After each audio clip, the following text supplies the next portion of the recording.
বাড়ি কোথায়? জুতোওয়ালা শুধুই খরিদ্দারি।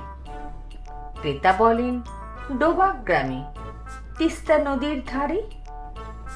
জুতোওয়ালা বললে তবে দিন বগলের মাপ। ক্রেতা রেগেই বলেন ছি ছি, ইস কি মহাপাপ।